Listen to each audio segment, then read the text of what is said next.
Hello everyone. So in this video, I'm going to explain about the weights basically. So how weight calculation happens in multi-layer perceptron model. So I'll be talking about how we calculate H11, H12, H13, and of course H21 and H22. And similarly, if you have more hidden layers, basically, so you can extend the same process basically, and how finally we calculate the Y value. Okay, so this is a fully connected network, and in one phase how data flow and how weight calculation happens. So that's I'm going to talk about. Okay, so let's start.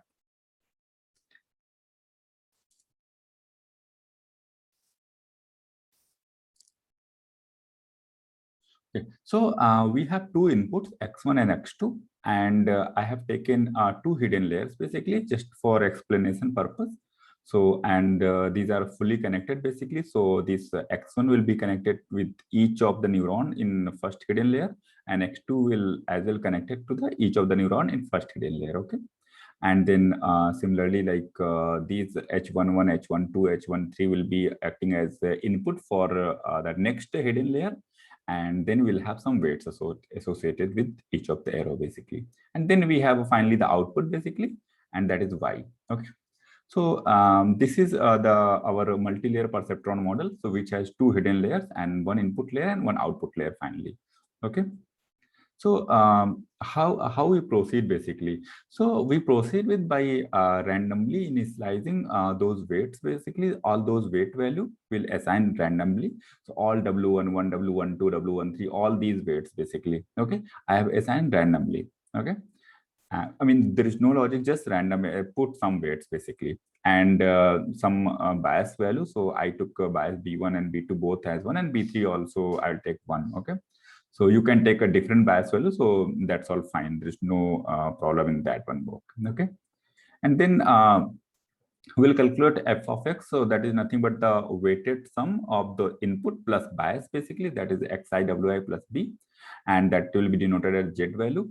And then on top of that, we'll apply some activation function. And at the end, we'll get the final h11 value. Okay. So let's see how we calculate these things basically. Okay, so we have this multi-layer perceptron model, and we have some random weights along with us, and then some random bias value. And then I'm taking the sigmoid function as a activation function here. So sigmoid function is nothing but the sigma of z is equal to 1 upon 1 plus e to the power minus z. So it returns the value in the range of 0 to 1 basically. Okay, so this is very helpful in binary classification problems. Okay, so I'm not going in detail about the classification problem. So that's anyway like the next out of the scope for today's video, but I'll just show you like how to reach till this Y value. Okay. So let's talk about H11 basically. So how to calculate H11? So inside this neuron, if you see like we have f of x and some activation function. So first we calculate f of x, and then on that f of x we'll apply activation function. So for f of x, it is nothing but the weighted sum plus the bias term. So it is like if you just see this neuron, so what are the incoming arrows like W11 and this W14, right? So W11 into X1 plus W14 plus X2. So this is this thing plus B1, that is a bias term. Okay. And then you simply put those values here. And then we got Z value is equal to 4.11. And then H11 you will get after applying the activation function. So here activation function is the sigmoid one. So you put the value here and then you get the final output 0.98. So this 0.98 is nothing but the H11 value. Okay. Similarly, for H12, just look for this neuron and see for the incoming arrows.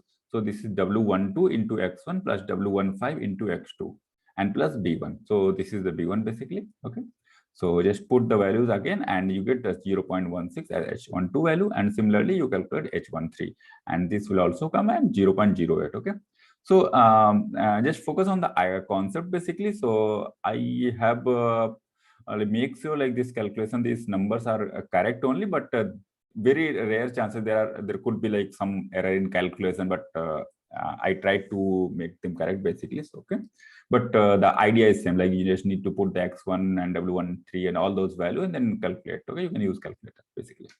Okay, and then finally calculate H2 to 1 basically. So now we are moving to second hidden layer. So what we will do? So this H11, H12, H13 will act as an input to the next hidden layer, and then we'll have some weights basically. So here also, because we are in the first phase itself, so these all weights will be randomly assigned. So here I have these value as well, randomly assigned. Okay, there is no logic behind till now. Okay. So we calculate H21 same way, like what are the incoming arrows? This W21 into H1 plus W23 into H12 plus W24 into H13. Okay, and plus bias term V2. Okay, you put those values simply, and you will get Z value, that is nothing but 1.25, and then H21 you will get by applying the activation function. Okay, so finally we got H21 as 0.77. Similarly, you can calculate H22. So this is the this will be the formula basically, and H22 we got 0.58. So now we have H21 and H22 with us. Okay. So this is the last hidden layer, and next we will calculate the Y value, that is the output basically. Okay. So how you can calculate that one? So same way. There is no extra formula, it's the same formula basically. So here also let's assume W31 is equal to 0.19 and W32 is equal to 0.47. So we are still in the first phase, first forward pass basically. So we'll have all the randomly assigned weight basically. Okay, so I've just taken these weights as random, and B3 value as 1 again. Okay, so you put the same formula H21 into W31 plus H22 into W32 plus B3, that is the bias term. Okay, and then you calculate Z value and then apply the activation function on top of the Z value, and then you'll get the Y value basically. So till here it's first forward pass basically. Okay, now what happened next basically? So next, so this is the predicted value in one forward pass, and then you will have some actual value. You will calculate the error basically. Error is nothing but the difference between predicted and actual value, and then you see like how much error we have. Based on the error, you move backward direction. Okay, and when you start moving in backward direction, that so there is a proper concept for that, and that is known as back propagation basically. So back propagation is the process where your neural network start learning basically, and that's where you do the weight updation, weight modification happens in back propagation basically. Okay, so till now I have explained the one forward pass where we have randomly taken some weights and calculated the input layer, these H11, H12, H13, H21, H22 values basically. Okay, but in back propagation, based on the error, you will update the weight value. This weight value will be updated so that your error start reducing, right? So back propagation is a very important concept. So that's where I'm not going to cover in this video itself. I'm going to make another separate video for that one. So that will be my next video. Okay. So I'm just stopping here this concept, and I'll extend the same thing in next video. Okay. So that's it. I hope you enjoyed watching, and if you like, then please like this video and subscribe to my channel, and that will keep me motivated for making the new videos. Okay, so thank you for watching. Bye.